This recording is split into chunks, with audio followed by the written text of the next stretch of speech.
Or is it these stars? Like, you got, let's talk about the Dodgers. You got a whole lineup. It takes pieces. The Dodgers wouldn't be anything if they didn't have the lineup that they did. Right. If they didn't have the complete setup lineup, that's it. They wouldn't be anything if they didn't have defense. If they had defense like the Yankees, I'd be talking about the Dodgers like this right now too. The Yankees do not perform well under pressure, or even when it's a regular game and they have nothing else to show, nothing else to prove. They do the exact same thing. Yeah. And we watched that happen in the World Series last year. We're watching it happen now, really. Yeah. They are playing horrible defense, and they're getting away with it. That's it. That's all that's happening. When you can outscore most teams, then that's you're getting away with it. That's but it's not necessarily getting away with it if you're winning, in that you can prove that. Because would you say that the defense wins a championship for baseball? No. Okay, so clearly, you need offense. Clearly, you need offense. You need to be able to hit. I mean, you can win a game 1-0 and call it a day, and you could run it out as long as you need to. So I do think that when you make that talk about how their defense is trash and that the Yankees are not that team, I disagree. And by what you just said, I would give that right back to you. The offense wins the championships, and when they have good pitching, I'm just saying. But anyway, let's talk about the last couple of them. Hunter Brown with the Astros at 143. Tyler Mahle with the Rangers at 147. He's a surprise to me this year. He is. The Royals pitching is really well with Chris Bubik with a 1.6 ERA. That's another surprise. The Royals are actually doing well. They're just not performing offensively right now. Yeah. And if they can get their hitters in order, we might just see the Royals go real far this year. I would just like to see Cincinnati pull it together. They're another one of those teams. I think that they have superstars. They have a few of them, but they are not just rounded up enough to. Yeah, they're missing pieces. Games. They're missing pieces, and you can see it every time that they when they drop games, like 3 or 4 in a row, like they've been. You can see where the pieces are missing at. Yeah, and the Reds will definitely. It can't just be Ellie. It can't just be Ellie. They'll definitely pick it back up, though. I think they have a nice shot this year too, if they get their hitting together. So we're gonna get into your favorite part of the show. This ain't my favorite part.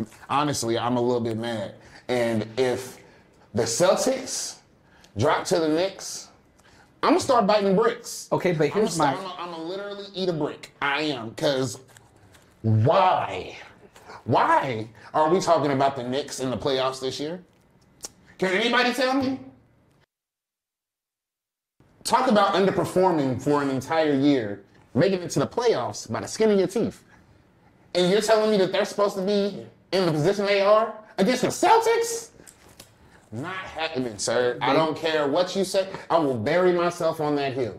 Celtics in 7. Okay, so here's the thing, right? At the beginning of this season, I would have been on board to say that I think the Celtics are repeating because they had the team, and they still do have a good team. They have the right pieces. The biggest thing that we've seen is they don't play their system. They've been taking unnecessary shots. They just lost Tatum. That hurt. Game 4 was rough. So that's it, and at the end of the day, I think that Celtics in 7. That's at the end of the day. Celtics in 7. Yeah. We're definitely going into the territory where the Celtics are about to prove exactly who they are and what they can do. And let's be clear, they've led by 14 points in the second half of all 5 of their games, and yet in 3 of those, the Knicks have came back on them. So they have more of a clutch factor, in my opinion, than the Celtics. So let's talk about the Pacers then real quick. They took that series against Cleveland 4-1. I've said it. I love the Pacers, and I love Halliburton. That man is good. He can score, but it's his leadership as a point guard. I think he's a true point guard, not something where it's not quite like what you've seen in really recent NBA history. He is more about finding the open guys and making it happen. I mean, they've produced points, and it's spread out evenly. I don't like right? this. I think with them beating Cleveland, I think beating Cleveland was the thing. I think people said Cleveland's going to take them out fast. And then when the Pacers beat them 4-1 in that series, I don't know. I think that's... The Cavaliers dropped the ball. And let's be clear, understandably so. They had that nice little streak. I think they went 16-0 to start off their season or something like that. Couldn't lose a game, and then they dropped. Basically, what the Pacers did, and Nicely so. I'm not going to take it away from them. They exposed the Cavaliers just like they exposed the Bucks. Giannis was the only player that did much with the Bucks. But I can't do that. I can't do that. I can. The Bucks did not perform well this year. They didn't. They didn't at all. Right? And the Pacers had some moments where they didn't either. But the Pacers, we're in the playoffs. We're not talking regular season anymore. We're talking about teams that are going to push where they're needing to do it. Right? You know, Halliburton was considered most overrated player, I think, and he's proven that that's not really accurate. I mean, in that last game, he put up 31 points. I mean, Siakam did really good too at 21. Right? But this is the first time also since 2005 in a first-round series against Boston that the Pacers won 3 games in the playoffs. So basically, the Pacers are continuing to prove that they can win on the road in the playoffs, which is a hard thing to do, and they can also dominate at home. And they won both of their series this year 4-1. Final thoughts, sir. How do you feel about the about the playoffs this year? How do you feel about the MLB? Let me know something. The playoffs have been fun. I've enjoyed watching them. The competition level is real.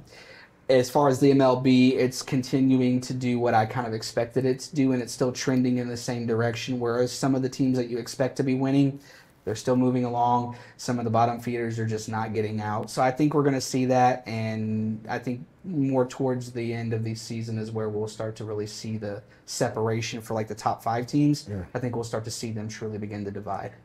I think we're going to see a completely different top 5 by the end of the season. There's no way the Yankees are staying up there. The Thunder take the ship this year. But thank you, Metro, for tuning in to another episode of Numbers and Beyond. And listening to us rip, but we love it. Goodbye.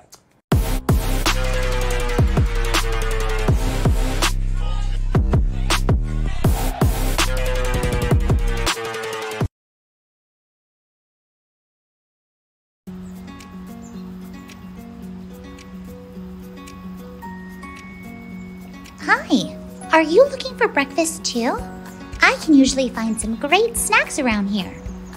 My name is Mandy, and I'm an eastern tiger salamander.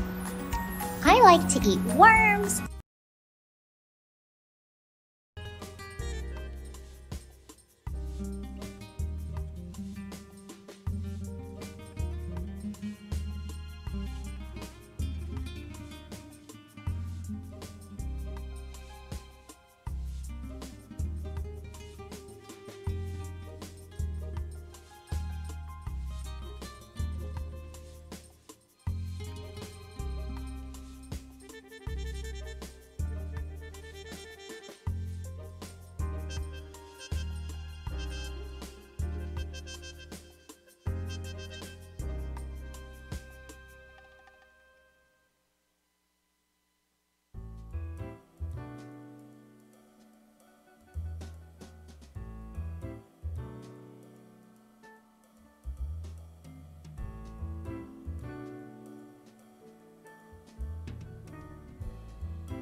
Metro TV will start in 1 minute. Looks like right here.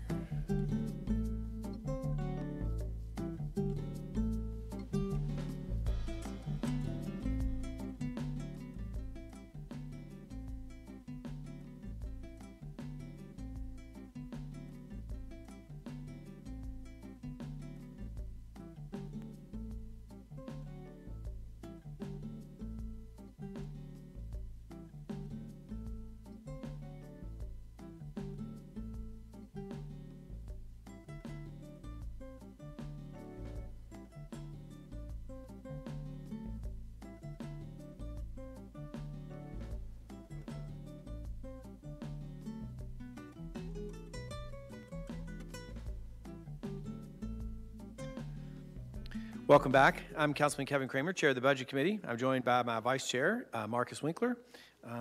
And also with me today in council chambers is Councilman Batchon, Councilwoman Mulvey Woolridge, Councilwoman Rui, Councilman Herndon, and I'm joined online by Councilman Lininger. I feel certain others will be coming in shortly. Mr. Clerk, if you would please read into the record the virtual meeting stipulation. This meeting is being held pursuant to KR 61.826 and Council Rule 5A, read in full. Thank you, Mr. Clerk. As you know, departments will not make opening comments, and we will begin immediately with council members' questions concerning the proposed $8.4 million operating budget. So welcome Interim Director James Tatum. Let me start off by asking about the $350,000. Okay. Director Collins. What did I say? Oh, sorry, Director Collins. Let me start off by asking about the $350,000 new program for middle school and after-school activities. Am I reading the wrong? This is the. Let's try this one. Nope. Yeah, this is corrections. That's not corrections. Oh yeah, Jerry Collins. There you go. Sorry, Mr. Collins. Someone I inadvertently inserted the wrong page at the wrong place. I appreciate my vice chair keeping me honest. Welcome, Chief Jerry Collins, Deputy Chief David Heacock, and Director Juanis Tunstall to the council chambers. The Metro Corrections has a proposed $64.9 million operating budget and a $2 million capital budget. Let me start us off by asking about the $647,000 budget decrease in the professional services budget line from the FY25 original and FY25 revised to FY26 proposed. The department stated the reason for the decrease is due to budget aligned to more accurate spend categories. If the budget is aligned to more accurately report the expenditures, what services are being moved, and did they have an increase or decrease in FY26? No, the services being moved is our Wellspring contract. It used to sit under this line, but it got moved to the correct budget line. Also remove other smaller item budgets here that really should not have fallen under the professional services.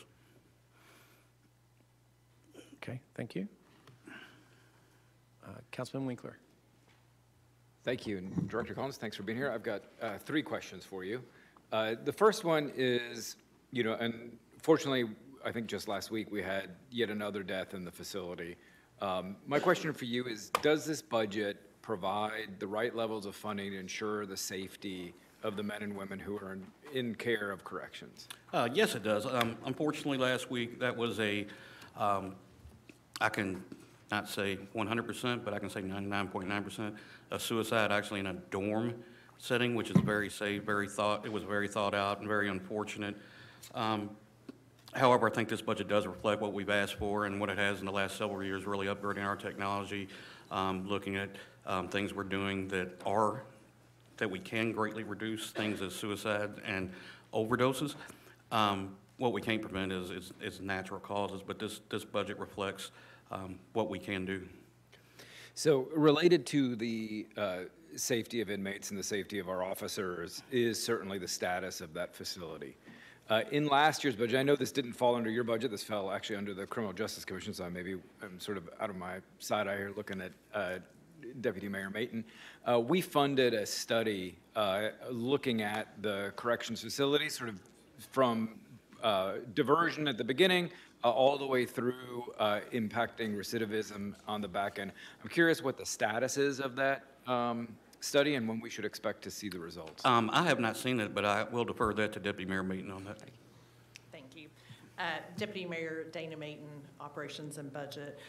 You're correct. That project is being managed out of the Criminal Justice Commission with Director Augustine.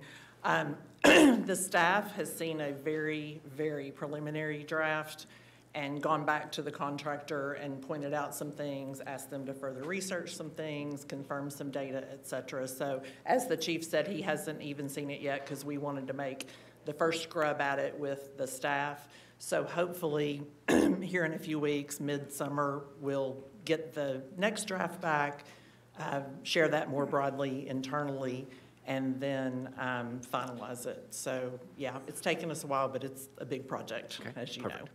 Thank you, Deputy Mayor Meaton. And then, Director, my last question, also related sort of to the diversion part of it, is I believe last year we funded a diversion program with Wellspring.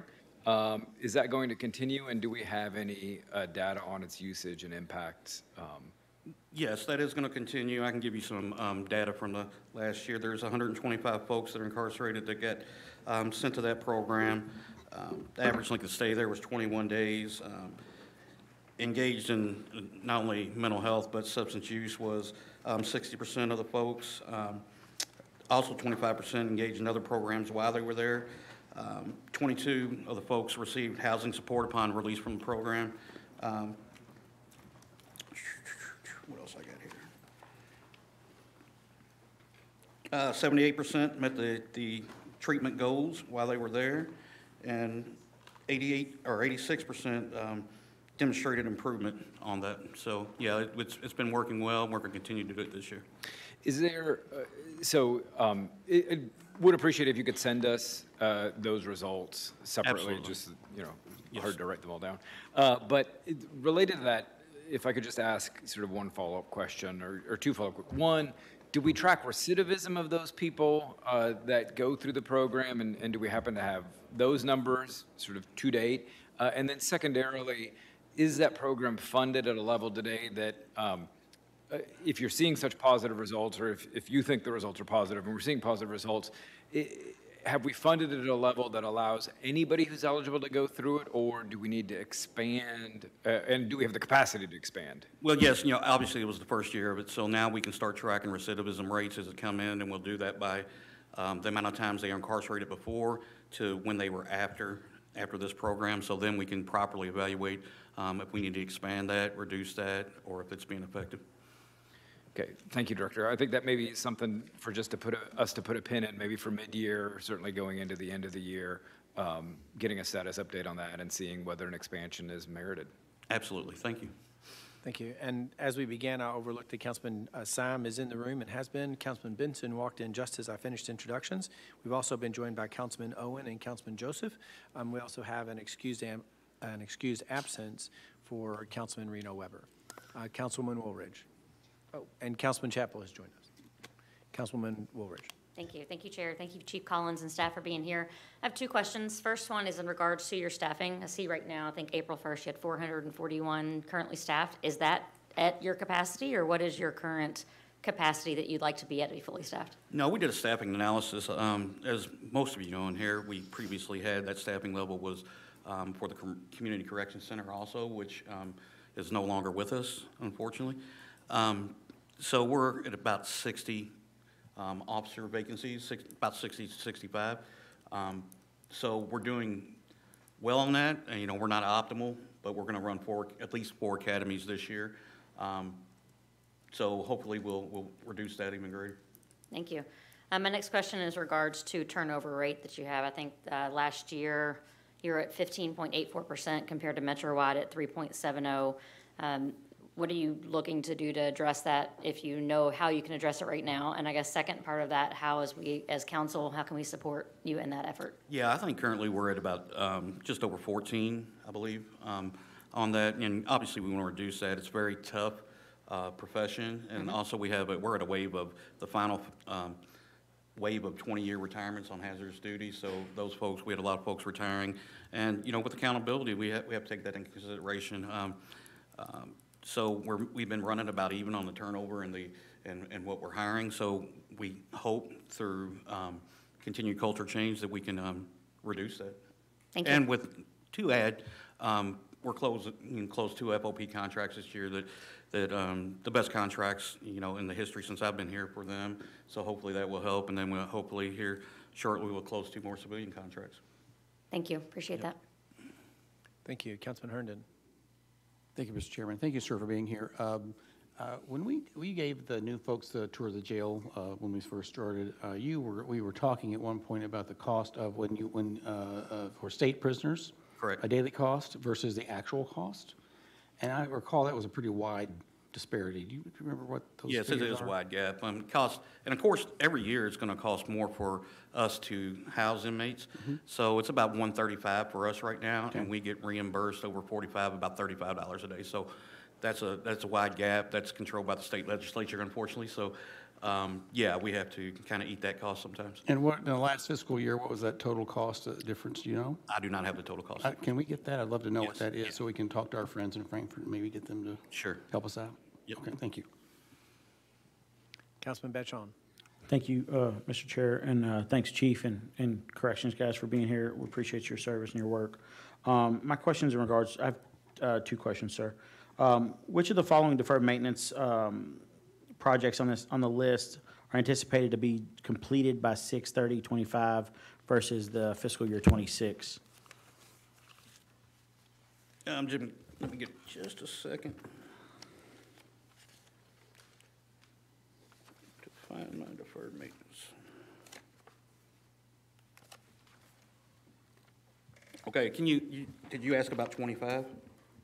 Yes, or are they projected to be this, so the current deferred maintenance needs, like plumbing, shower lighting, shower boxes, shower vents, fire extinguishers, et cetera, are these projected to be done by the end of June, or are they going to roll into 26 with that fiscal year?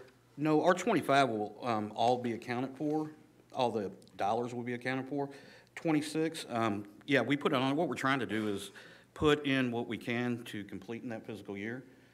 Even if it has to be phased in, you'll see some phase in like shower boxes and plumbing and things of that nature. One of the things we run into, like we did last year, and that's why the shower boxes and things like that rolled over, was we had to pivot in the middle of the year for housing needs and do a renovation on our 6th floor east side to make that an open walk, increase our housing ability by about 40 individuals. So yes, that's what we anticipate, but sometimes in the middle of the year we have to pivot and use that money for the need that it is there for right now. I think that just would lead me into the next question. So the FY26 budget, proposed deferred maintenance projects total about $2 million, and will that be funded out of the capital fund? Correct. Okay, thank you. Thank you. Councilman Simon. Thank you, Mr. Chair. Question about prisoner class interviewer. What's the description?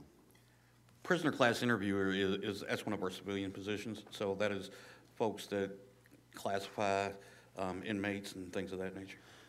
And what credentials do these interviewers, these classification officers, placement officers have? What credentials? Yeah. That's internal training, so you just have to be a high school graduate A high school graduate. or equivalency. One of the most important things when it comes to a new inmate coming in is finding out where he is psychologically. Right. How are we determining? We're not using a civilian without No. credentials to determine That's the a master's level mental health professional. They just classify, the prisoner class interview just classifies after all the medical and mental health things have been done. So then it determines where they're going. So where are we at with mental health when they come in? Yeah, they're evaluated by a master's level mental health professional. Okay, thank you. Yep. Thank you. Councilman Owen. Thank you, Chair. So you mentioned a minute ago that we're getting close on negotiations with union contracts. I mean, what is the timing on that? Do you think those are going to be completed before the end of this fiscal year, or what's the thinking on that? The 2 FOP contracts are complete. The 2 ASME contracts, we completed negotiations. They voted Down on the first one, we have completed both of those, so they're going to reevaluate if they want to vote again or we want to go back to the table. But I can tell you on the first one, the two contracts, one had a 17.5 increase on starting wages, and the other one had a 34% increase on starting wages. So again, those have been negotiated. The union has voted the first time on those and did not vote it in. So I believe they're meeting Friday again to decide whether they want to vote again or they want to go back to the table. So both of those were voted down the first Correct. time? And one was a 34% increase and one was a 17% increase? On the start end, on the front end. Can you give me a little more color? We did this with another department, a little more color on that as to what I mean, I know it's a group of people, and so it's a little bit hard to, but what was the pushback against that? Well, I think the pushback is, again, let me tell you this, our civilian staff is critical in hiring folks. That was front-end starting wages, so obviously I think some folks did not like that it wasn't the same on the back end for folks that have been there 15 years. Obviously, there's a cap on what we can do. You can't give somebody a 34% raise that's that end of the pay scale. But I think that was a little bit of the pushback right there. And obviously, we did give a significant raise to them. However, I think, look, this is just me. I'm not, in the union. I think there was a little hesitation because of the larger percentage on the front-end hiring. And the budget we have in front of us reflects what has been negotiated already? Or? Anticipated, yeah. Yeah. So what's on the table now? Correct. So for the FOP contracts and then what we're anticipating for the civilian contracts. And then the last thing I wondered is, of the 50 or 60, I think you said, spaces that you have available that you're down, are those all union positions or are they non-union, or how are those broken up? About 63 or 64, I believe, as of today. Your number might have been 58, I believe, what we sent you guys. Those are sworn, and then we have just over 30 non-sworn. And union positions, yes. We had this conversation last year also with LMPD about, you were talking about getting through a wave of 20-year retirements. If you look at the overall average age of the people that are working for LMDC now, has that average age come down to something where we can feel better about what that looks like going forward? Oh, yeah, we're in the last, I believe, and I'm going to say this, but I think we're in the last phase of 20-year retirements. And a lot of those folks have stayed over. So, they could have retired at 20, now they're at 21, 22, but we monitor that right now. So I can get you the exact numbers of the folks that's going to be retirement eligible on that phase. And then we'll go to, the age of the officers and the employees now as it went up. So, as you guys know, that hazardous duty retirement has changed to a 25-year hybrid. So, we can anticipate a longer stay and not have those giant waves of 20-year retirements. Great. That's very helpful. Thank you. Yep. Councilwoman Rui? Thank you very much. I'm looking at an item on our table about prisoner welfare services, and that was previously budgeted at $222,500. And it looks like the budget line for this year is $15,000. So is that being taken out some other place in the budget, and what's being provided? Yeah, that is to better realign with the budget items or combine them. Now, our prisoner welfare services, where are we at?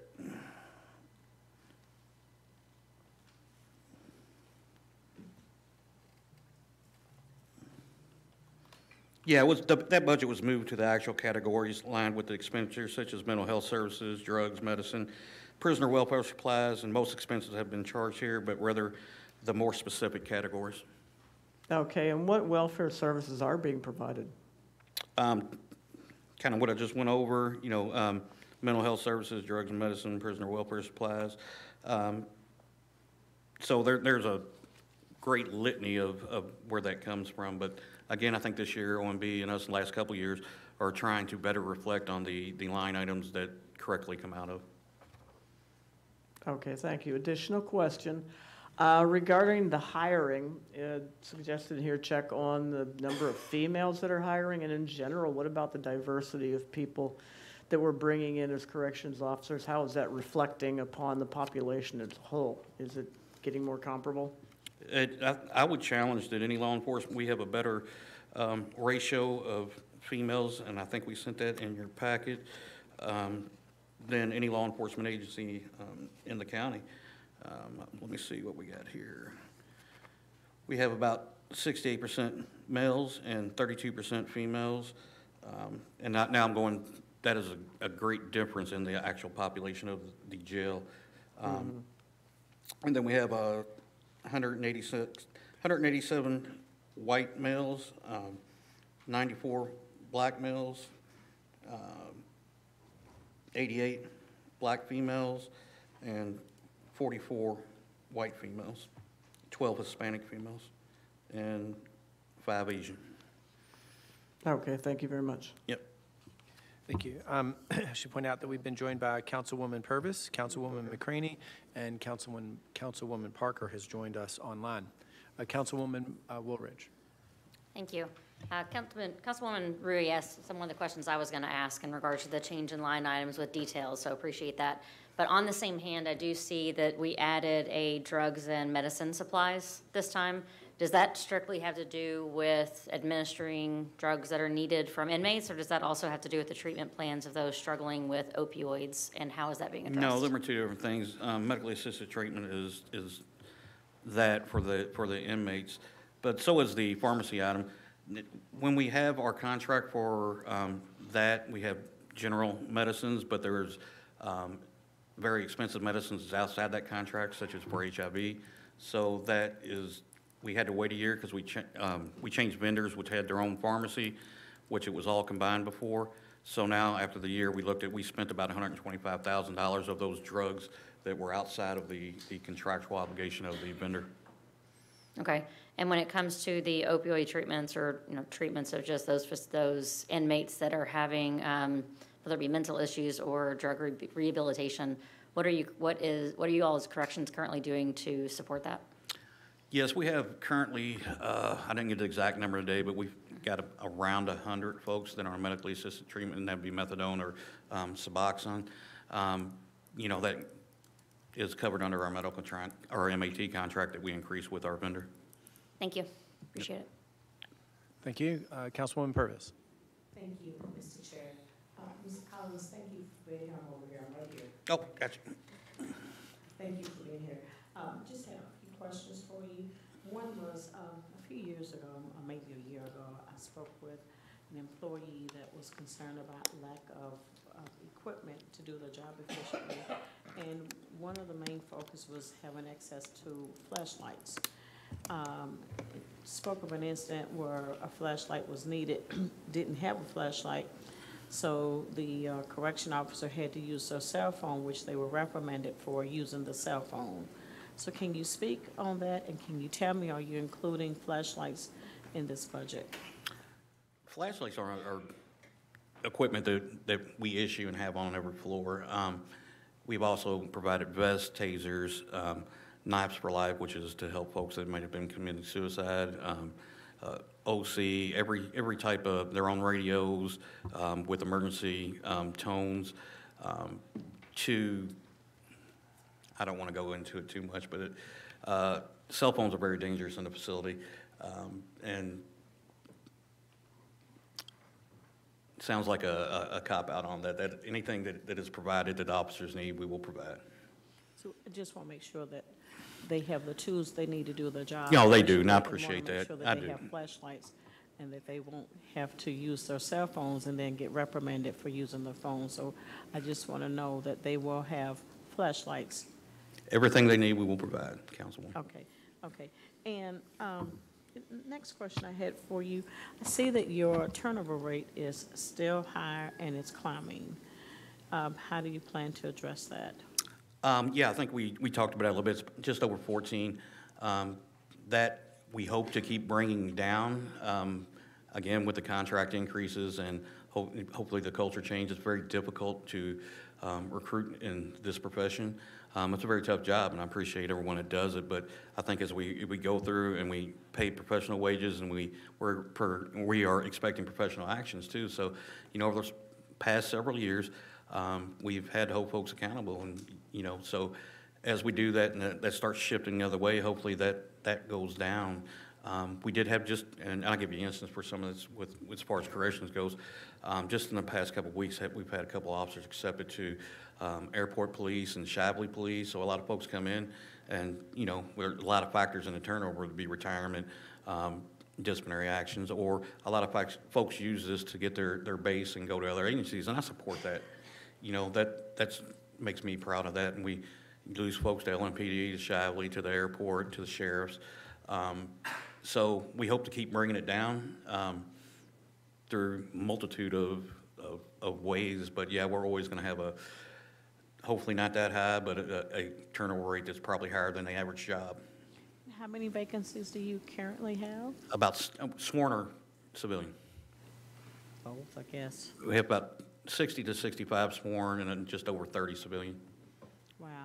So it looks like some of the other agencies around town are competing with what you have going on with your staff, and is the well, if you ask any police, if you ask any police agency, they're struggling. LMPD, the sheriffs, Shapley, to get folks too. So an easy place to go is corrections. So, can you look at some of the incentives they have as to why they seem to attract your employees? Can you look at some other incentives and say, hey, maybe we can do this, we can do that to keep our people? Yeah, I think our incentives are very competitive. However, a lot of folks that go into law enforcement ultimately want to be a police officer, so that they use corrections, and I don't mind that. You know, it's a great place to start. We have a multitude of well over double digits in LMPD. We have at least 6 of our former officers in Shapley. I think 3 in the airport police. So they learn a base here, and it's an opportunity for them that maybe they couldn't get on the police originally, but after getting a strong base in corrections, they can go there then. Okay. And last, I noticed that you have 2 union contracts that still have not settled. Correct. They've expired. Do you expect them to be resolved by the end of the fiscal year? I hope so. I spoke on this a few minutes ago. Our 2 that are expired are civilian contracts. We voted those. They've been negotiated. The first voters went through. They voted them down. So I think they're meeting Friday to decide whether they want to vote again or go back to the table. But they had significant raises on both of them for hiring. So hopefully we can get those resolved. Like I said, they've been negotiated. Hopefully they can be voted in, or I really can't anticipate if it goes back to the table how long that will take. Do you think some of the negotiations and the things that that has been proposed in the new contract, do you think these things will help retain some of the employees? Oh, absolutely. Okay. Thank you. Thank you. Councilwoman Chapel. Hello. You have the jail dashboard, which is or the Louisville Metro Department of Corrections Jail Population Management Dashboard, which it looks like it's up to date and everything's great on there. It's wonderful to have that insight into our jail population. But I was wondering, you have computer software license owned. That account's going from $216,000 down to $3,000. But then we also have an increase in software maintenance that it was 0 last year and is going to $125,500. So are those 2 accounts correlated at all? Yeah, let me talk a little bit about that one. When we changed computer operating systems from XJail to Jail Tracker, that first year of maintenance was housed in MTS, and then now we have picked it up. That's why there's an increase on that, so that's the maintenance contract for that. And so that is reflective of the jail dashboard? No, the dashboard is run through, not our agency. It's put up through our agency, but that's not a cost to us. And would that be through Louisville Metro Technology? No, that's through the Criminal Justice Commission. Do you know an annual cost for that dashboard? I do not. Deputy Mayor Mayton. Yeah, that doesn't come out of my budget if there's any cost to it at all, or what that may be. Sure. I also wanted to ask, there's a contract in here that expires 11/7/25, and that's for social media management. And that was a pretty hefty contract at $167,000. Is that something that you are anticipating to renew, and is that reflected in your budget this year? Yes, that's reflective in our budget. That's part of our recruiting. That's our social media, our radio, and things of that nature. So they really handle our social media and recruiting for that end of it. And so that's just LinkedIn and Facebook? Multitude. Couldn't find you on Instagram. I think Instagram. So I was just wondering what your handles were. Instagram, Facebook, X, that also is our radio, billboard, any digital advertising. Director, would you mind inviting her to the podium? Yep. It's Juanice Tunsil. She's our HR director. Thank you. No worries. We appreciate someone having the answer in the room. There we go. Yes. So if you would just introduce yourself for the record, please. I am Juanice Bland-Tunstall. I'm the Executive Administrator over Human Resources for Metro Corrections. Great, thank you. And if you don't mind, if you could speak into the microphone your answer so that the viewing public can hear it as well. Thank you. Is this better? Okay. So that's inclusive of not just our social media, but it's any also radio advertisements, billboards, social media campaigns, digital advertising. So like when you see the ads on social media that pop up, it's inclusive of all of that. The social media posts, they look great. I was wondering, have we seen an ROI on that? Like, do you know how much it costs per hire in that spend? We don't, but we could calculate that. I do get monthly reports from the company that takes care of our social media, so I could forward those. Sure, I'd just like to know that those efforts are working. The social media, like I said, looks great, but I can't see any of the ads. I don't think that I'm maybe your target. And thank you so very much. Director Collins, there's also a contract in here for a integrated inmate phone system and offender management system. And that's for $243,000. There's also an incarcerated person's communication system, and that's $600,000. And I was just wondering, can you explain the difference in those two items? The 600 should be the smart communication. That's going to cover tablets, phones, things of that nature. What was the other one you asked on? You just answered about the incarcerated person's communication system. Is that the one you commented on? Because the other one is the integrated inmate phone system and offender management system. Yeah, so that's going to cover both of those, not only the tablets, the phone system, the management system. So I don't know why those are separated, but I will find out. Yeah, that's going to cover XGL and that. One's XGL and one is the phone system with the tablets. So XGL is our inmate management system that we changed to from we changed from XGL to Jail Tracker. So that was one of those, and the other one is the phone system. Okay, thank you. Yep. Thank you. I'd like to acknowledge that we've been joined in chambers by Councilwoman Hawkins and by Councilman Hudson. And with that, Councilman Hudson. Thank you, Chair. I apologize for showing up late. Chief Collins, I would direct you to Exhibit D. And you and I had met earlier, or I guess later last year, to talk about maybe extending the jiu-jitsu program that LMPD has into the corrections department. And I was wondering if you had included that in the budget for training for this year. No, one of the things we have done, because I believe LMPD had a couple areas or schools they were looking at that wasn't fulfilling the needs, so we got with them and met with them on that, and then I think I have a creative way, and I will get with you to pay for that in our budget. Awesome. So I will let you know very shortly, but I'm pretty sure it's covered and I'm good on it. Okay, I'd be glad to follow up with you on that. Thank you. Thank you, Chair. Councilman Winkler. Director Collins, just remind me, did we totally eliminate the fees for inmates using the telephone? No, we provide two free 20-minute phone calls a day. After that, there is a fee for them if they want to do that. Okay, perfect. Thank you. Yep. Thank you. Just a couple questions from my chair. First of all, There is $1,484,000 remaining in the FY25 non-scheduled overtime budget. Is that going to be sufficient to get us through June? Yeah, I met on that yesterday, and I think we're going to be, that should get us. If not, we might be a little bit over. Okay. And a lot of that contract and back pay for the FOP contracts came this year. So there was a bump at a point on that. But from what I understand, we're going to be very close. Good, thank you. And you spoke earlier about your level of staffing and what that looks like and will look like. I'm curious what impact that will have on your overtime, your scheduled overtime budget for next year, or actually I should say on your anticipated overtime for next year, including both scheduled and what you might anticipate as non-scheduled.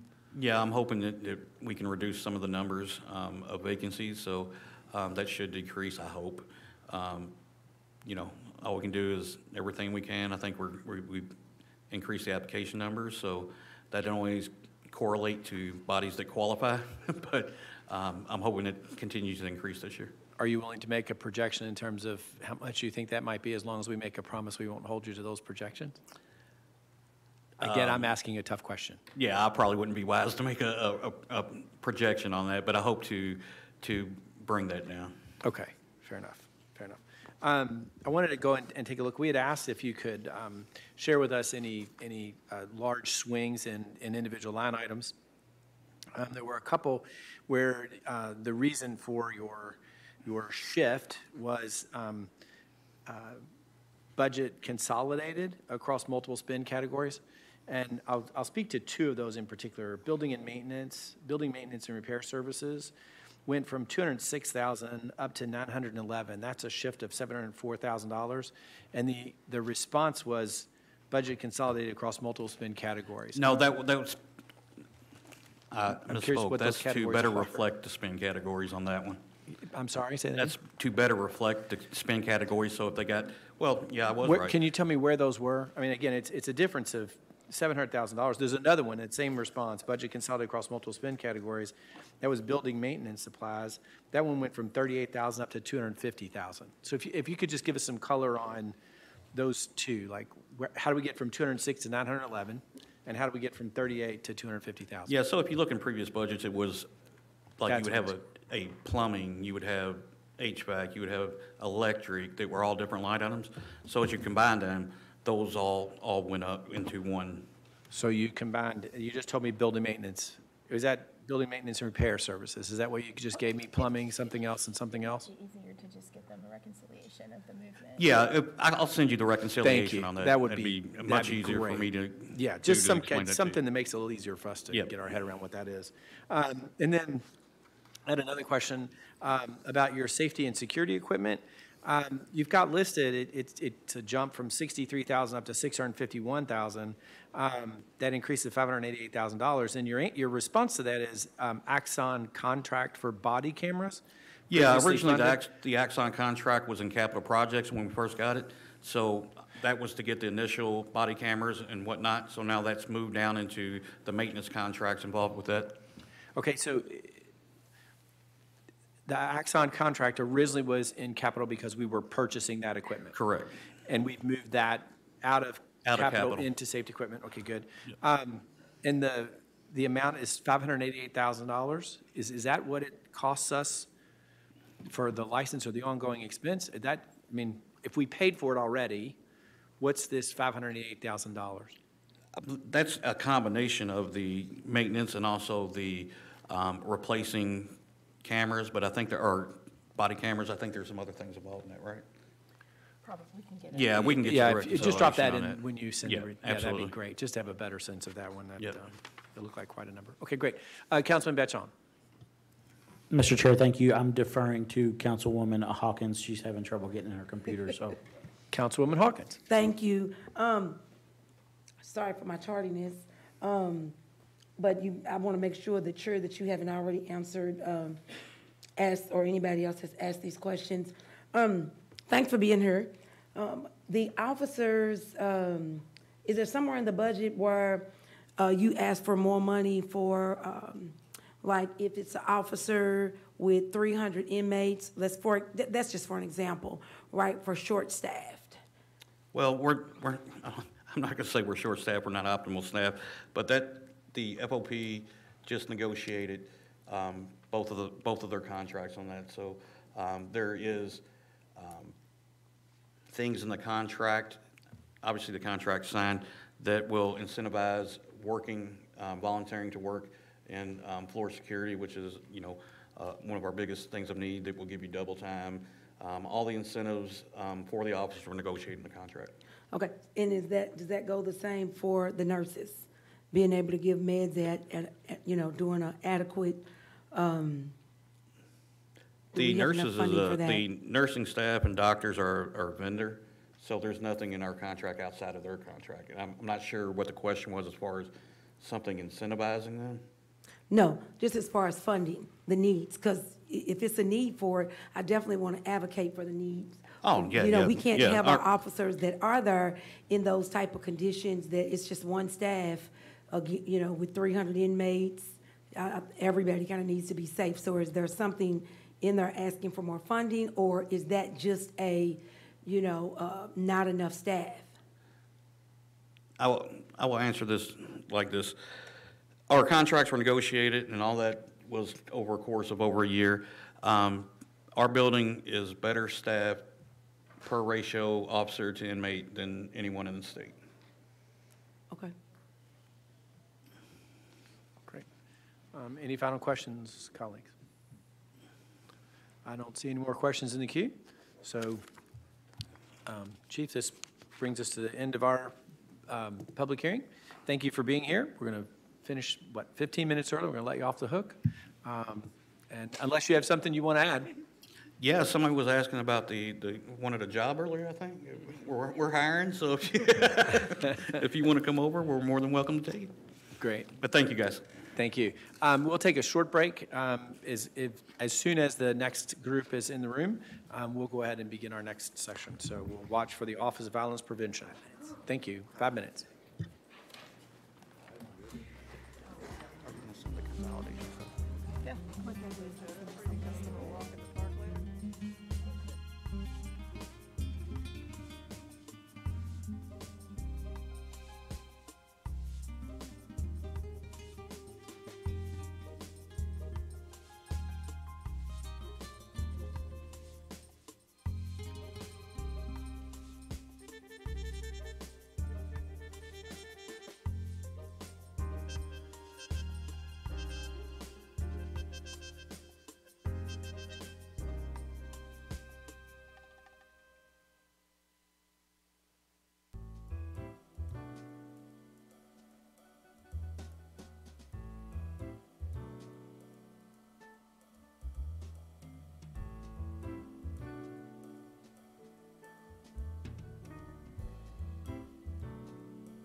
Now makes sense.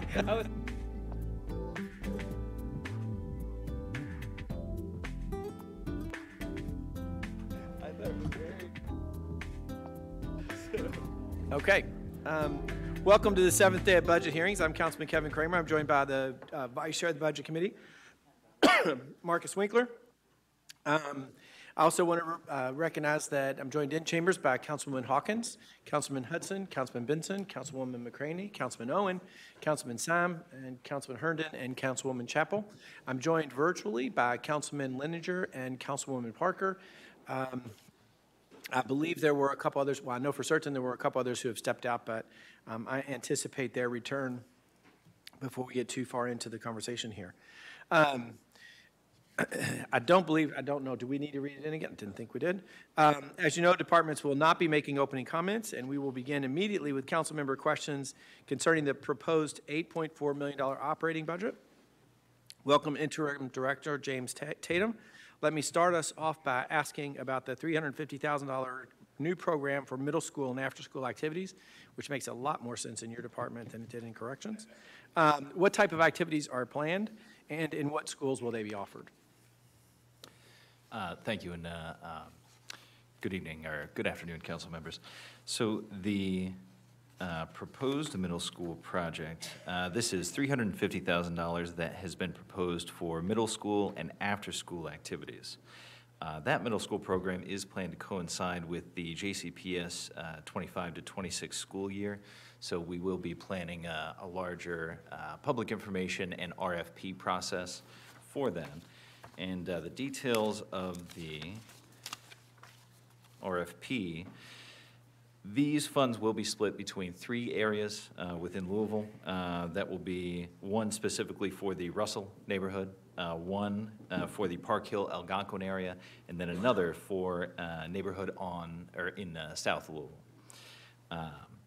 After budget approval, organizations will submit an RFP, and then to qualify for that grant, 3 organizations within each neighborhood must, or at least 3 organizations, must submit a combined proposal telling us not only how they will work together and share funds, but also how their programs actually support one another, how their data will be used to actually determine future programming, and also all of those programs must be physically located in the neighborhoods that they will be serving.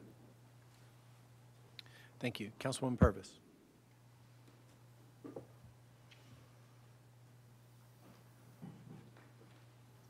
Councilman Winkler. Thank you. Can you tell me, given sort of all the work that we've done over the last few years, we've finally starting to see a significant decrease in our homicide rate, and want to compliment you and your team for your role in that. Thank you. Thinking about your budget and the programs that we've run, do you have any sense for which programs are the most effective in impacting that number? Yes, we do. So a lot of the improvements that we have been able to make, not only in programmatic advances over the past, I would say 2 years, we've also really robustly expanded our data collection and analysis team. And that has been something where we've listened to the concerns of the council and made sure that that's something that we focused on. We have a lot of ways to display that data, and that's something that I can absolutely provide to the council. They'd like to see that. We have everything integrated into the city's smart sheet system, so we can actually look at each one of our programs, the KPIs, and the advances that we've made over the years, or however long those programs have been. And in addition to that, I did, this is a report from the Chicago Police Department that was just run just a few days ago. No, I'm sorry, current as of 19th of May. Out of 26 cities that they include on here, including New York, Los Angeles, Chicago, Louisville has the 4th highest reduction in year-to-date homicides, which I think is really something to be celebrated, and something that we are using to then hone all of the programs that we have been not only funding through ARP funds, but also general funds, and trying to find out exactly what our neighborhoods can use the most. So can we get that dashboard? And then I don't think you listed any of the specific programs that are most effective. Are those fully funded, and is there capacity by whoever runs this program, whether it's your office directly or whether it's partners, that if we were to expand those programs, that they would have the ability to expand and serve more community members? So I would have to say that we are finding success in all of our programs. I think probably the most effective would be our community violence intervention sites, which are currently active in 4 neighborhoods, and then our anti-violence coalitions, which are run in partnership not only with local organizations, but with community members, where they come together and they tell us what is needed. We help them develop those ideas and then put them into effect in their neighborhoods, building a lot of community buy-in with that, and then also just allowing the community to tell us what they need and respond to that. I did get the figures on each of those sites. We would love to expand those. And actually, I have some other figures here as well, showing the reductions in the neighborhoods based on the programs that we have active in them. And we are seeing reductions in every neighborhood that we have both CVI sites and or AVCs. And then we're also looking at some of the neighborhoods where we do not have those treatments, and we have seen an increase in gun violence in those areas, which is also something I can share with you if you'd like to see. So, sorry to interrupt. As a follow-up to this meeting, could we identify, I don't necessarily need to know where those sites are, but how many sites where we're seeing that increase and what it would cost to duplicate I forget exactly, the community violence intervention sites, I think that's what you called it, Yes. what it would cost to establish those in these other areas? Yes, so the community violence intervention sites, they're currently in 4 locations. One of those is funded through a federal grant, the one in Newburgh. Those, between the staff and Fringe that we have in partnership with Goodwill, that costs approximately $285,000 a year for each one of those. So to install a new one, that would be the cost of it. The anti-violence coalitions, they're smaller in scale. Each one of those, we have 9 currently in effect, and a new one can be stood up for an annual cost of about $30,000. Now, the usual frame of those has been a 3-year short, medium, and long-term plan, $30,000 apiece. So if we want to fully duplicate the success that we've had, each AVC, each new one, would be $90,000 over 3 years. And how many sites that we serve by the community prevention site? I screwed up the name again, but the community intervention prevention site? CVI. Yeah. How many areas, so 280 each, how many unserved or underserved areas are there that would be priority sites? So we didn't look at all 26 areas in the city. However, we have taken a look at, I would say that there are 3 neighborhoods that that would most need some of these services. Perfect, thank you. Sorry, I'll ask one more and then get back into queue. That was way more questions than I anticipated around that topic to get to the answer. Could we get a full list of funded nonprofit partners and the thinking around whether we you do the work in-house or whether you hire them? And if you could send that to us after the meeting would be Certainly. Great. Thank you. Councilwoman Purvis. Thank you, Mr. Chair. Thank you for being here. I'd like to know, can you talk about the process you use to award grants? Certainly. Well, we have several different funding pots that we use. There are, of course, general fund grants, which are awarded based on our need, and some of those have been longstanding, like our hospital violence intervention program, which is with U of L. That's been a contract I believe we've had in one form or another for at least 5 years, predating myself. That's something where U of L, being the trauma center in the city, they're the only ones who offer the services that we could utilize for that. Some of the other pots of funding we have are EAFs. Of course, that's done through a panel of experts that are gathered, and then, of course, sent to you all as well. And then the ARP funds, the contracts there were decided through, they were a mixture. The CVI sites were funded by one of the ARP pots of funding. We had gone through some local organizations as well, and then we did have to retool that at some point, which really we were looking at whatever organizations had the capacity to deliver the number of staff that are required for that, and the reach across the city and the ability to operate for ARP funding. Organizations had to operate on a reimbursement basis. So those had to be organizations where if there were $50,000 or $100,000 of cost per month, they had to be able to shoulder that and then wait for that reimbursement to come in. So a lot of those ARP programs, we did have to go with more established organizations who could wait to be reimbursed in those cases. Oh, no, please go ahead. I was going to ask, do you follow OMB's guidelines as far as making sure that they report and that they're accountable for the funds that are given to them? Absolutely, yes. We actually have an in-house compliance team of 3 members that reviews every single fiscal report, whether it be quarterly or if it's reimbursement, all 12 months, making sure that it's adhering to laws, regulations, OMB, policies and procedures. If there's actually the person who runs that compliance team came from OMB and had many years of experience over there, and we always work with our partners there as well. So we get reporting from OMB on who's compliant and who is not. Is it any way that the council members can get reports of the same thing from the people that you have, from the nonprofit groups that you have funded? So actually, if our grantees become non-compliant, we report that to OMB. So that goes to their non-compliant report. Okay, okay. And how do you measure the results of your care violence groups? Of the community violence intervention? Yes. So those are really measured. Many of those programs really got on their feet in Q4 of last year, calendar year. Now that they are fully staffed, we're seeing hundreds of interactions and interventions. I think the more that we see there, we will then see a lagging reduction in violence. We're actually seeing a reduction in violence in general in the neighborhoods where they are present, but I think we will actually see that grow the more our violence intervention specialists intervene. You know, the more of those arguments, the more of those dangerous situations that they step in and stop in person, I think we will see an even greater decline. Mr. Chair, I have some other questions. I'll come back in at the end. Thank you. Great, thank you. Councilwoman Parker. Yes, thank you.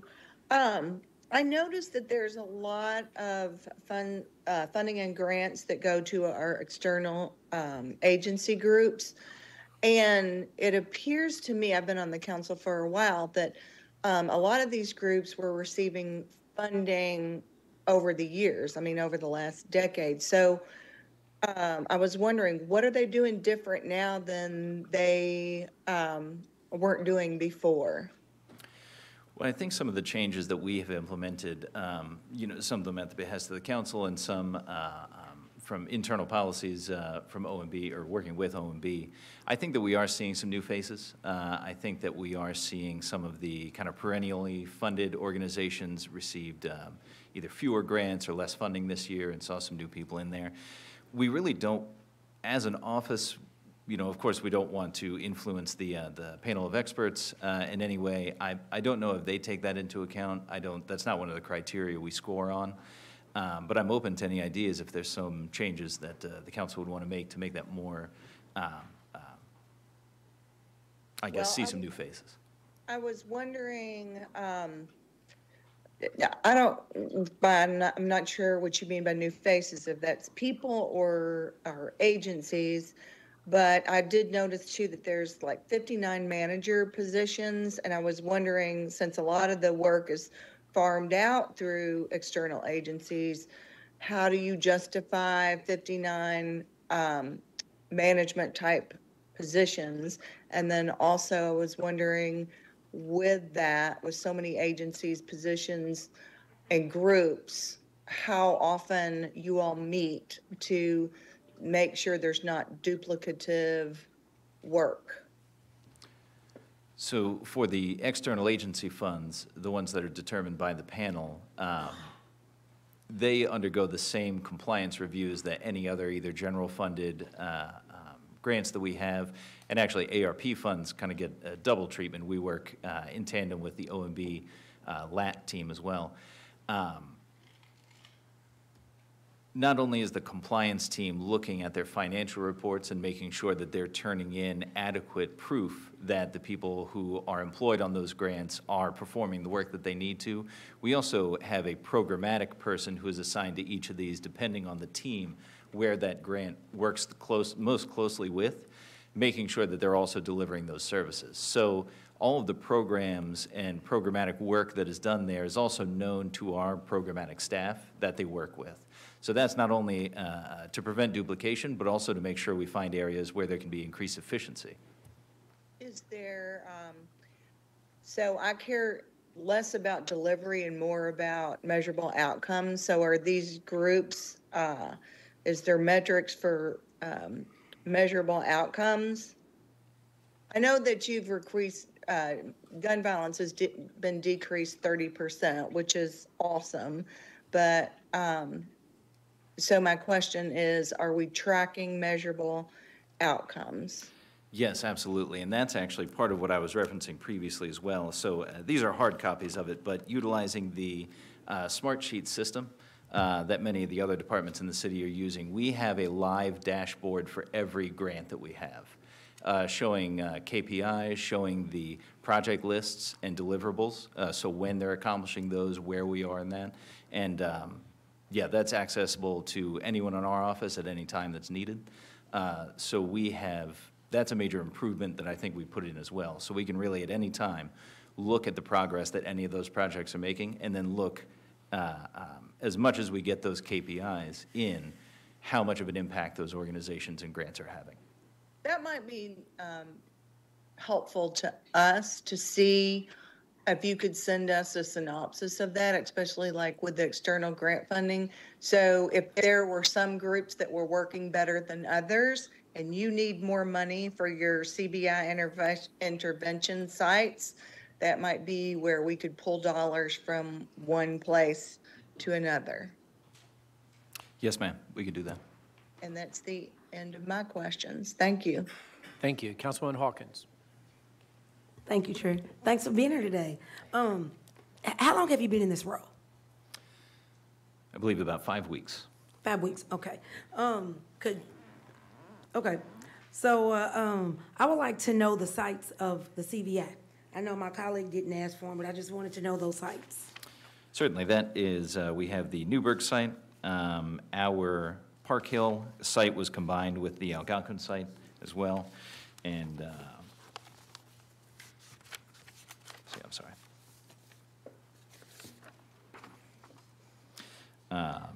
And then we have a site in Russell as well. Okay. All right. Oh, and Taylorberry, I'm sorry. Thank you. Okay, so you said that gun violence have decreased. I would like to know where your data's coming from. Is it coming from your caseworkers, or is it coming from the non-profits that you're partnering with, and who are those nonprofits? So when we look at the decline in homicides and non-fatal shootings in the city, that is done in tandem with LMPD. So when those reports come in, that is then reported to our gun violence database that's publicly available and was unveiled in November, year before last. So we look at those statistics. We also, of course, are collecting the KPIs from all the organizations that we're working with, but they're really reporting things, so like the CBI organizations, they're reporting interactions that they're having, interventions that they're making. So when we're looking at homicides and non-fatals, that's usually from police reports, reports from the hospital. Not to cut you off, so it's not coming from you, it's coming from LMPD, right? From outside organizations. Yeah, yeah. So outside organizations and LMPD is where your data's coming from, right? Is that correct? Yes. Okay, all right.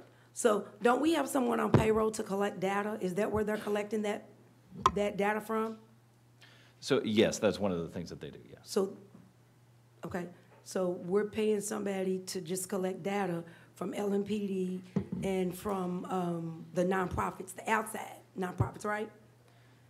Oh, that's not their only duty. Actually, that's one of the main jobs of our executive administrator over research, Ivan Benitez. Okay, so you partner with, do you partner with Goodwill, and how do you partner with them for the funding that they get? So Goodwill has the contract or the grant agreement for the CVI sites in all 4 of those locations. There's one ARP grant that covers Algonquin, Park Hill, Russell, and Taylorberry, and then the Newburgh site is paid for by a separate Department of Justice grant. Okay, right. So the $1 million that we gave Goodwill is what's used for Park Hill, Taylorberry, Russell, and Algonquin, right? That's what the Goodwill is supposed to be using that for, right? Or is that coming out of y'all's budget? No, all of the y'all CVI work sites are together? currently, all the CVI sites are either ARP funded or funded by the Department of Justice federal grant. Okay, and I've got one more question, and then I'm gonna get out of here. So do you all give vouchers to families, and do you relocate families, things of that nature? Or are you familiar with any of that yet? So I would like to ask our Assistant Director over Intervention Services. We do receive vouchers, or there are vouchers that we can connect people with, is that correct? There are vouchers that we can connect people with through GVA and all of that. So actually, all the relocation services and any vouchers, we actually refer people to GVI. Okay, so those been moved to GVI? Because I know you all were, giving out vouchers, and so do you do any placement? Is there any funding in, under you all that relocates somebody that's been, a family that's been victimized or whatever the case may be?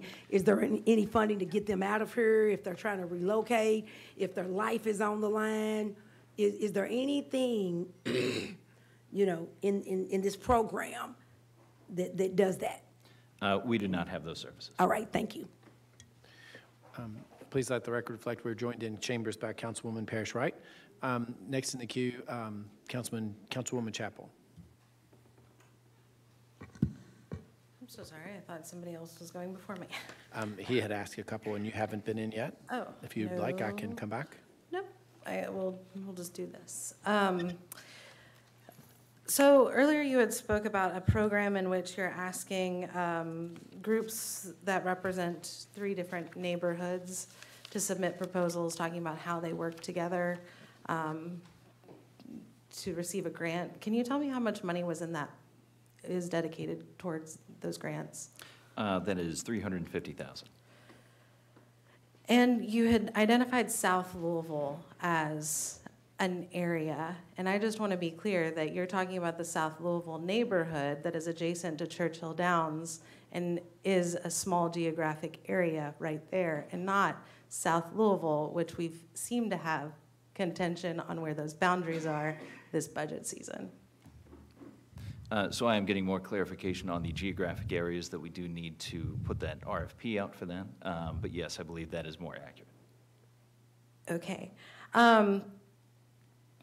Looking at your ARP funding, you have something like $17 million left in ARP funding that needs to be dispersed and spent by the end of fiscal year 26. Do you have the ability to pay that and implement that programming? And then how many of those programs should we anticipate continuing coming out of OVP's budget? So actually, everything has been obligated and either put into salaries or into grants or contracts. So everything has a plan, and that is spending on track. By the end of June 30th of this fiscal year, just about 70% of all of our ARP projects will be completed with all of their funds expended. And then actually by December 31st of 2025, just about 91% will be completed and expended. And that just leaving 4 projects left afterwards. There are no plans to continue those out of OVP's budget, but that would actually have to be out of fiscal year 27's budget. And are those programs that if they were no longer funded, because that's, I think, $40 million over a few years, would that have a detrimental impact on our violence prevention work? Yes, that would include all of our community violence intervention sites. So we need to keep that in mind when we're having these conversations. Last question, I'll get back into the queue. Earlier this year, late last year, there was someone that was named the Executive Director of Community Safety. And I was wondering, is this position within OVP, or is this position within, I hate acronyms, the Office of Gang Violence Intervention, Group Violence? So actually, I think that position would be considered just out of the mayor's office, and then both GVI and OVP report to that position. Sure. I did not see where that was someone that was listed within the mayor's office, so I'll follow up on that. But just wondering, corrections, LMPD, OVP, EMS, now the director of community safety, who we're going to identify where they belong and what they oversee. Do you all meet on a regular basis in order to talk about what initiatives you're all working on, what groups you're working on, and how you want to work together in order to, tap into what you're hearing is, organizations, and then how that can be made into a plan to curb violence prevention? Oh, absolutely. If not every day, 4 times a week. I have an in-person meeting with her at least once a week. So yes, it's constant communication. And so she would be the one responsible for gathering all of the information from all of those other organizations and then tapping into you as well. So it's almost like she's the deputy director of violence prevention. No, the director position reports to her. So she's an executive director over that. Just wondering where she'd show up on an org chart. Gotcha. I think that would be directly through the mayor's office. I don't think it would be on OVP's org chart. But I can get more clarification on that as well. Sure, because I don't think that her position is funded through your office. Correct. Or GVI's. Correct. But I'm not seeing it in the mayor's, so I do know that. I'm just trying to track it down. Oh, sorry. In the Safe Louisville plan, there is also an org chart that's included there as well, and I think that does have her position. I believe that is included in there. Thank you. Thanks. Councilman Hudson. Thank you, Chair. Just to put a little bit of a finer point on Councilwoman Chappell's line of questioning, the $17 million of ARP funding that is set to expire, can you, how many head count does that, how many people are working on ARP projects, I guess is my question. Well, or is it partial of several people, or do you have dedicated headcount to that, or what? well, there's really a mix. The CVI programs alone have more than a dozen employees that are involved there.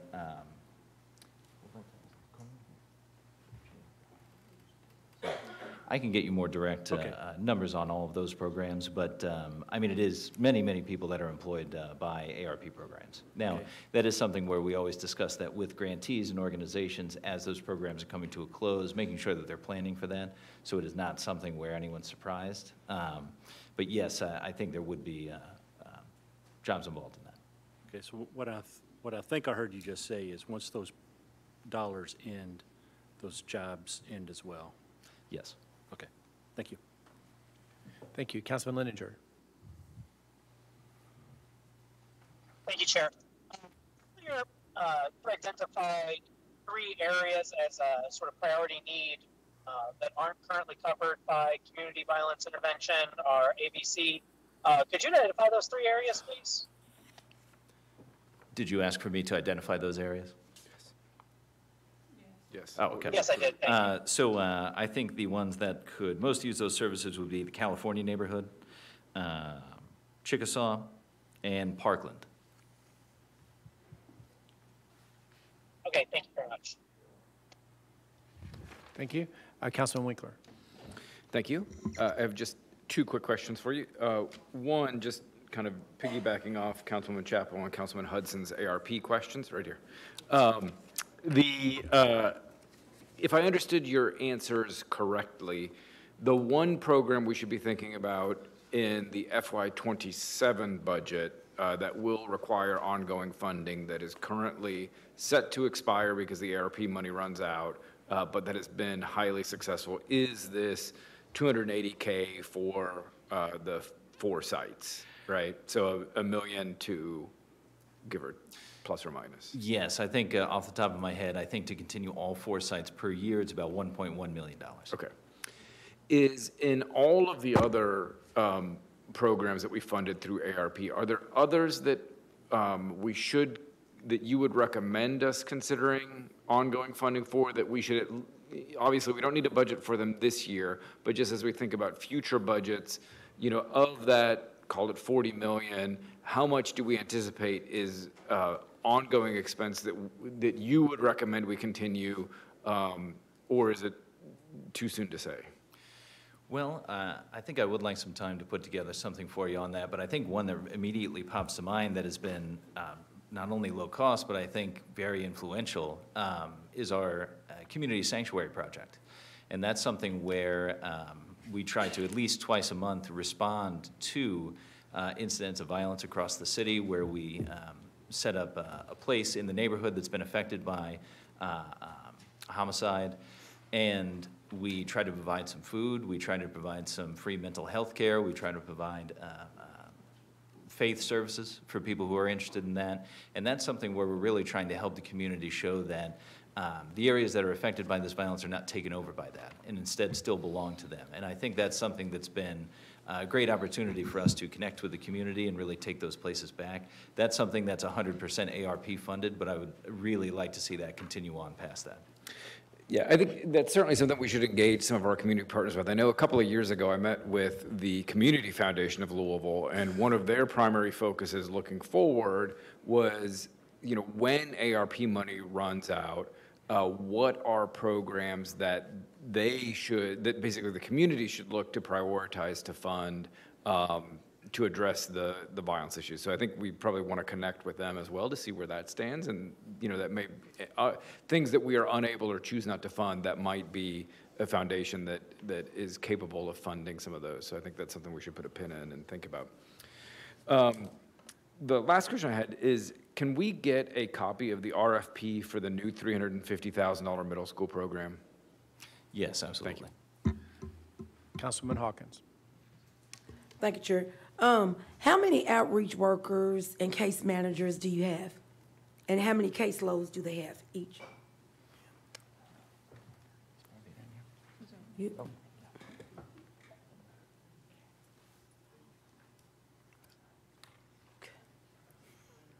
We don't know.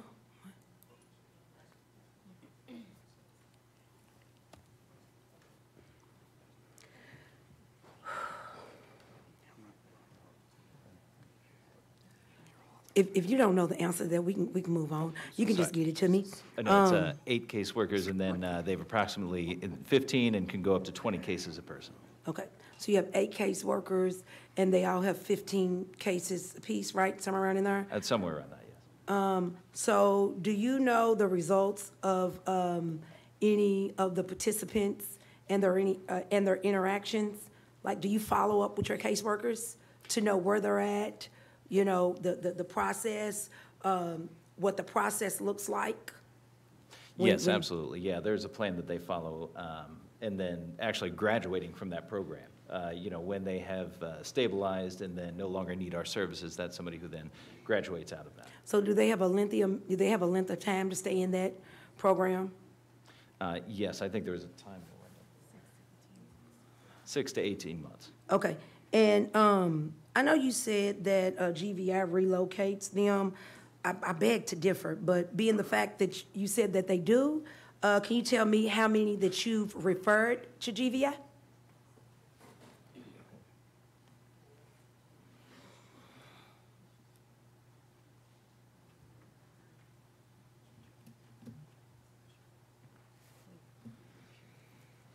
I think about 3 this fiscal year. Okay, so you just now referring people to GVI to relocate them. Okay, my next question is, and it's my last question, okay? From the data you collected from LMPD and the nonprofits, what areas are most affected? And have you visited any of them since you've been in this role in the last 5 weeks? For the areas in the city with the most affected by violence? Yeah, You said you got the data back from, you collected the data from the nonprofits and from LMPD. So those areas, I want to know what areas those are, and I want to know if you've visited any of them yourself. Yes. So I think with the most homicides this year, Russell tops that at 13. Then I think Portland had 8, and this is year to date. And let me see. third, there is Parkland, Chickasaw, and then California. And those were the three neighborhoods that I had suggested if we could move more services into. And yes, I have been out in the community, well, not only since taking this role, but also before this role as I was Assistant Director of Administration. So yes, especially with our Community Sanctuary Project activations, but then also just attending community meetings, attending our Anti-Violence Coalition meetings, and then also through canvassing for a lot of these things as well, I really get to explore a lot of these communities. Well, I don't want you to get too deep into that. So you said Parkland, which is my district. I've not seen you at one community meeting yet. I'd love to have you. And when you plan to be there, let me know. Anything that you all are doing, you can send it to me, and I'll put it in my newsletter. And then I attend Councilwoman Purvis's community meetings a lot. We'd love to see you at ours. Yes, not the actual workers, you. Yes. Thank you. Thank you. Councilwoman Parrish Wright. Thank you, Mr. Chair. Apologies for my lateness. I'll keep my questions simple. I think I just have two. One of the things I liked about the Office of Safe and Healthy Neighborhoods was that there was a lot of access to funding for the smaller groups that are getting out to the communities and doing the work that's centered around the root causes and direct work. And I'm really concerned because with what's happening on the EAF and all of that, a lot of groups are losing meaningful funding. So I just wanted to know, is there, one, since you've been there 5 weeks, I'll take it easy on you, what's your elevator speech for the name change, and how much has the rebranding cost your budget? And then the second question is, are there initiatives that will work to offer low barrier funding to some of these entities? Because my concern is that a lot of the work that's been done can be undone if we're not investing funding into these entities that are doing the work, both small and large. I see VOA, I went through the list, I see the usual folks, but yeah, just that's my two questions. Oh, thank you. And I would ask if I can go back and do the math on the cost of the change. It's mainly been through the cost of new uniforms. That's been most of it, but I can definitely get you those figures for the rebrand. I think that the change to the name Office of Violence Prevention, especially with so in the Safe Louisville plan, it does outlay the fact that our office is taking over all of the responsibilities that Ocean had and then adding more. And a lot of those additional responsibilities will be through community organization and providing a space for community organizations to gather and exchange information and then work along with OVP as well. I think with the closeout of a lot of ARP funding, I think that the OVP will become less of a grantor. However, we're always a partner and always trying to provide as many services as possible, but that includes capacity building. So for smaller organizations, even if we're not able to offer funding that we used to, we would also like to utilize the experience that all of our staff has as subject matter experts in intervention, community engagement, youth engagement, not only in helping people to develop programs, program writing, but write letters of support if they're pursuing federal funding, anything that we can do to help them within and without a monetary grant. Thank you. Councilman Herndon. Yes, sir. Thank you, Mr. Chairman, and thank you for coming. And by the way, over here, congratulations on the whatever role you and your staff played on the reduction of those numbers. Thank you for that. I do have one criticism. Last year, you held your gun violence summit at the Marriott East in Hurstburn Lane, which is 14 miles away, or a 1 hour and 48-minute bus trip on 4 buses one way away from the folks that are most affected by gun violence in our city. Is that going to, and I expressed that concern to some people. I was not able to meet with your predecessor before he departed, but I know that he was talking to the Goodwill Opportunities Center about hosting it there this year. Is that going to happen at that facility? So in our discussions with Goodwill, the capacity that we had last year would shut down their operations for their whole center, so they had actually asked us not to hold it there just because of the number of attendees that we had. We are trying to find fixes for it. Mainly the thing is, if we had 400 attendees, between parking and the number of rooms that we would have to have, it just limits us. Now, when we have more time for that sort of planning, for the next series of meetings that we would like to have, which would not be like that summit, but on a smaller scale for community organizations to get together and individuals who are involved in violence prevention, I would like to have those in easily accessible places as well. So that's absolutely part of our planning. Okay, and now, well, last time I talked to them at Goodwill, they thought that they could handle the 400. We discussed that specifically, that they would have to do it in that large room. But has a decision been made on the location yet? No, they have not been chosen yet. Okay, has the decision for that summit been made yet? No. By anyone? I'd like to talk to you about that if I could, and them as well. I mean, I just want to make sure that the folks who are most affected have the easiest access to participate, and that J-Town was not the best choice for them. So just want to make that point. I look forward to meeting with you. Yes. Thank you, colleagues. And if I could remind you, I'm looking for budget questions in here, so I may at some point kind of tongue-in-cheek and not so much tongue-in-cheek say, hey, where's the budget question in there? Councilwoman Purvis. Thank you, Mr. Chair. Please understand that I know you're looking for budget questions, but everything leads up to the budget. Okay. Like how many of this, how many of that? How many outreach workers do you have? 8. 8, okay. And how many families does each worker work with, and how often do they interact with their clients? Well, I would like to get you exact numbers on current clients, but I think it's on average 15, up to a maximum of 20 at a time. Okay. And how many caseworkers, case managers, and outreach, case managers do you have, and can you identify them? Well, so we only have their actual job title, I think, is OVP outreach coordinators, and those are the team members on our intervention team. Okay, so, okay. And I know that my colleague, Councilman Winkler, kind of touched on the ARP funding. Do you have a sustainability plan when that funding is no longer available? So for the CVI sites themselves, I mean, we will, due to the cost of each of those, that's something that we'll have to either majorly restructure to cover under our current funding, or that's something that we would need help with to expand, just because each one of those sites with the cost on average, well, for the 4 sites, $1.1 million a year, would take a substantial part of our operating funding. The AVCs, that's something that are more affordable on a yearly basis at $30,000 apiece for the short, medium, and long-term plan over a total of 3 years, but it's something that I would like to include.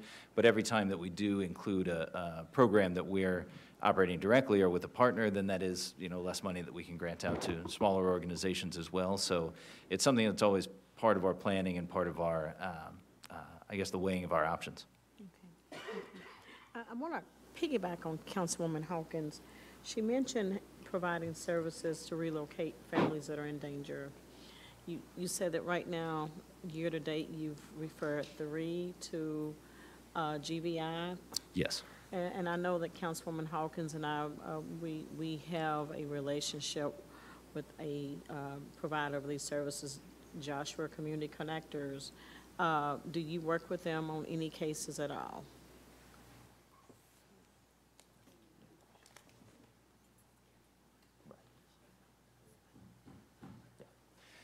Yes. Yes? Mm-hmm. Yes, we work with Joshua Community Connectors. Okay, so I know that a lot of times the person that runs this program, she's hands-on with the victims and the victim's family. So when things come her way, she can contact you all directly to get financial support to relocate these families? Well, we don't have any funding for financial support for relocation. Okay, so you do or you don't work with her? You don't provide them with financial support?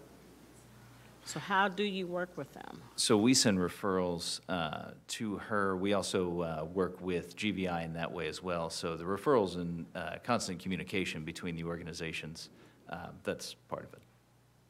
Okay, okay. So, and I don't know if you've been asked this question because I've been taking notes. So I don't know if someone asked you, how many nonprofits do you work with? So this year, I believe we have approximately 95 active contracts and grants, and then over the past 3 years, I believe we're at about 300. 300 nonprofits? Yeah, and I think approximately $28 million in funding that's been distributed over the past 3 years. So can you truthfully say they've all been effective in care balance? Well, yes, I think that every organization and individual that's been involved in this over the years has contributed to the statistics that we're seeing now. You know, I think that with the spike in violence and homicides that peaked in 2021, I think that as a city, every organization that's part of this has really contributed to that. That's why I asked you earlier if you had any measured results. Yes, and yes, we do. Okay, so you can provide us with that data? Yes. Okay, I'll be looking forward to receiving that. Certainly. Thank you. Thank you, Councilwoman. Councilman Hawkins. I'm sorry, Councilman Simon, then Councilwoman Hawkins. Thank you, Mr. Chair. A couple questions. Funding is driven by data. We know that. And I'm concerned about we're bragging about the 30% decrease in gun violence. What is the description of gun violence? If somebody puts a gun in somebody's face and takes their car, is that gun violence? So what we're particularly measuring is homicides and non-fatal shootings. And non-fatal shootings. And so shootings are part of the equation. No matter if you missed or not, that's part of the equation. No, if the person is injured in the shooting. Has to be injured. Correct. So I have to injure the person. If I missed them, then that number's not in there. Correct. So I have an issue with that because I know we're funding you with that, and you're saying we're short. We're touting 30% decrease. Well, how many of those missed the target? And how many of that violent crime was somebody sticking a gun in some old lady's face and taking her car? So I'm concerned about that. Are juveniles included in this data? Yes. They are. I think that's it. Thank you, sir. Thank you. Councilman Hawkins. Thank you. I know you said that you work with 300 of the nonprofits. I think it's what you just told my colleague. But it's just crazy because all the nonprofits is calling us saying ain't none of them getting funded. So it's just, we need to figure that out. All 300 nonprofits that you're touching and working with, I'd like to see that. But mainly you also said about GVI. I got to get back on that because I'm struggling with that because I'm very passionate about this particular department and its work. So for this GVI, and can you tell me where that's at in the budget? Where the relocating part is at? Because you said you refer them to GVI, right? So I can see this in GVI's budget or in your budget, right, to relocate. So, Councilman, if I might, I believe he's made a distinction between those that they offer grants to and those that they work with, right? He's testified that he works with 300 agencies, but he hasn't testified that he gives each of them agencies any dollar amount. So if you could start, I think that might help us clear up some of our confusion. Could you speak about the difference between I work with agencies? Again, I think this goes back to Councilman Purvis's question as well. We work with agencies versus we are offering direct funds to. And then it gets to, and I'm going to throw it back to Councilman Hawkins. It gets into the GVI conversation. He can send that over. We don't got to just, whichever ones you funded, whichever ones you just work with, partner with, you can just, whenever you get some time, send that over. We ain't got to revisit that. But I want back on the GVI. Thank you. If you could just answer the, what money is allotted in the budget for relocation with the GVI? So we should see this in, being that you give these clients to GVI, so I should be seeing money in GVI's budget so I can know to ask them that question, right? Or no? Right. Angela Dunn, Chief Financial Officer with the Office of Management and Budget. There is, in this recommended budget, there is $20,000 specifically in the GVI budget for relocation services. And that information is on the budget narrative. It's on page 4 of the executive budget. Okay, and that was something that hasn't started to happen yet, right? It's in the proposal. That's for the 26, yes, the Right. recommended So- budget for 26. Right. So what money have you been using for the 3 that you said you've already been locating? So we haven't utilized any money. Those are the, we have referred 3 people to GVI. Okay, so you've done no relocations then, right? No. Okay, thank you. Councilwoman Chapel.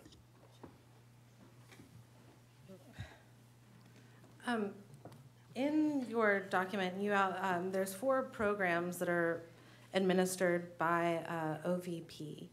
And those include Pivot to Peace, the Reimagine Network, Youth Engagement Services, and I can't find the other one right now. Trauma resilient communities. Trauma resilient communities. However, that one's not listed in the document that you had provided.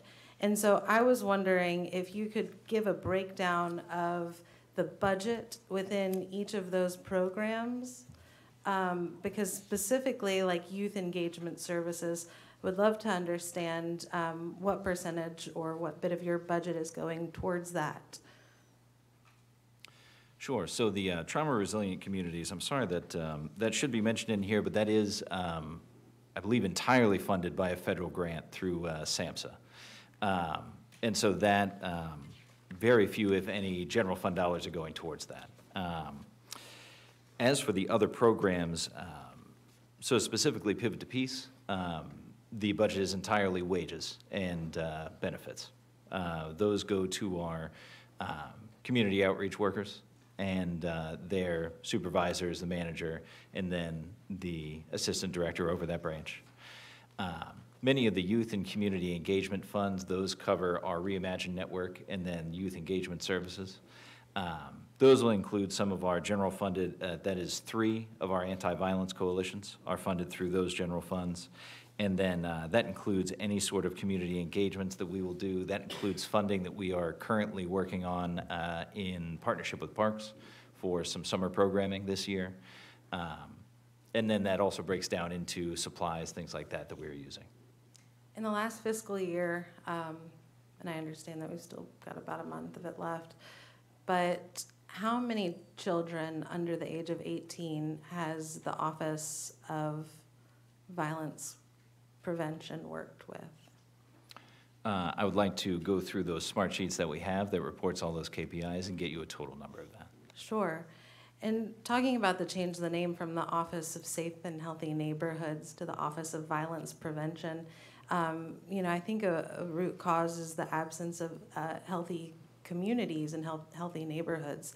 And so how is this budget that you're proposing going to help strengthen neighborhoods as individual communities and empower them to do a lot of the work on the ground level? It seems like so much of this is going after very specific targeted things, which might be the best approach.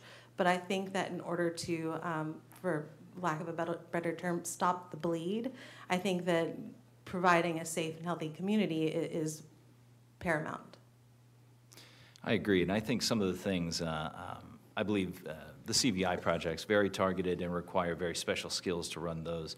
But I think there are many things that we do that also include community voices, especially the anti-violence coalitions being mainly community-based, and that's really where our employees are going out and then convening groups from the communities that they're working in and then helping facilitate them to identify issues in their neighborhoods and come up with solutions that then we can facilitate there. So those are majority community-driven. And then also the community sanctuary project that I was talking about as well. I mean, those are specifically working with many leaders in communities, faith leaders, rec centers, libraries. We've even held a few at YMCA locations around. And I believe that those are places where anyone in the community that has felt the trauma from gun violence can then come and engage in those services as well. And also the planning of those services, the locations are based on not only need, but also community feedback as we're reaching out to people and finding out where those are most needed. Sure, I know that you had nothing to do with this, especially with 5 weeks on the job, but to see the Office for Neighborhoods be dissolved and Ocean is there, and talk about a whirlwind and a whiplash of not only personnel but budget, you've got it. But it's just, there's no place really within Louisville Metro that we're telling people we're actually going to be proactive in building a beautiful and strong community for you. Because even though this is the Office of Violence Prevention, it's still reactive work, I feel like, especially since you're targeting neighborhoods that the violence is already happening. Which kind of brings me to my next point. I'd like for us all to think in a perfect world, your work is doing so wonderful that 33% that we are now down is 100% down. There is no more homicides, there is no more fatalities, there's no more aggravated assaults or what have you in Louisville. We keep talking about this 33 number, and that's just the number that we have for this year. You know, like mass shooting tomorrow could really set that off and change things. But how much of that can we say is attributed to the Office of Violence Prevention, Ocean, whatever you want to call it, and how much of that is attributed to LMPD? Because again, your role is to be proactive, and then the police then would be reactive to when violence happens. And so as we're looking at these budgets, we keep investing a lot more in police and a lot more in police. But then at what point does the balance shift and we invest more in violence prevention? Yes, thank you for that. And I feel that I've been focusing a lot on our reactive services, mainly because a lot of those were funded by ARP and some other things that'll be closing up. I haven't focused on our preventive services, and a lot of those do take place with our youth and community engagement team. And many of those things, even including the youth council that interacts with this council as well, we're trying to provide a lot of things where we are helping people who have had no contact, with that world, and really helping to develop life skills, pro-social behaviors, and things like that to head that off before it gets there. So we do try to balance those things between proactive and prevention measures and reactive intervention measures as well. And actually in the Mayor's Safe Louisville plan as well, with the 3 pillars that he identified, prevention, intervention, and then enforcement. And I think with LMPD focusing on enforcement. And I mean, I believe that they have both, preventive and reactive measures as well, but with our office and trying to coordinate a lot of community organizations that are in those spaces as well, we are trying to change things both before an event occurs and afterwards. And then with our trauma-resilient communities, helping people heal after that as well. So really, it's almost a 3-tiered reaction to violence. In addition to that, as far as proving that we are responsible for that 30%, I don't think that's not something that I would want to claim. This is absolutely a long-term, whole city, whole community effort that has gone into this. I'd like to think that we absolutely had a part in the granting of money to organizations that needed that, some of the organization that we have provided, our direct services that we have provided to individuals in the community, and then of course, the prevention measures that we have taken part in as well. But really, I think this 30% that we're seeing this year and the reductions we've seen over the past 3 years, it's really everybody who's been involved in this. And this is a direct follow-up to what was just said, and then I'll stop. You had said part of the OVP operational guidelines, or not you or whoever wrote this, lead interagency coordination and encourage whole of government and whole of city approach. That kind of sounds like something that you had just said, but what does whole of government and whole of city approach mean? So I think that some of the additions in our responsibility is not only the direct services and prevention services that we're providing, but also taking on more responsibility as far as connecting organizations and helping organize on a community level. So some of the things that I was talking about with the not the summit in particular, but what we're planning moving forward, physical spaces for organizations to meet, helping people organize and report KPIs, helping them with letters of support, things like that. Really trying to make connections all across and making sure that there's as little duplication as possible and as much efficiency found in these programs. You know, instead of one organization or 5 organizations funding kind of the same thing going on, having them work together and finding some way that they can complement one another. Or the same thing, working with our programs, making sure that we're focusing on the right thing and trying not to duplicate something somebody else is doing as well. Sure. If I were an organization, I'd like to receive money from the Office of Safe and Healthy Neighborhoods, not have my name besmirched by violence prevention, but here nor there. But I really appreciate the work that you all are doing, especially with your youth cabinet, and I really appreciate you moving into the middle schoolers, because I think that making sure that we're getting children and connecting with them when they're younger is vital to the work that we're doing, so thank you. Thank you, Director Tatum. We've got about 7 minutes left. I've got 3 people left in the queue, so I'm afraid we may run over a little bit. I hope you don't mind hanging around for just a couple extra questions should that happen. Thank you. Councilwoman Shamika Parrish-Wright.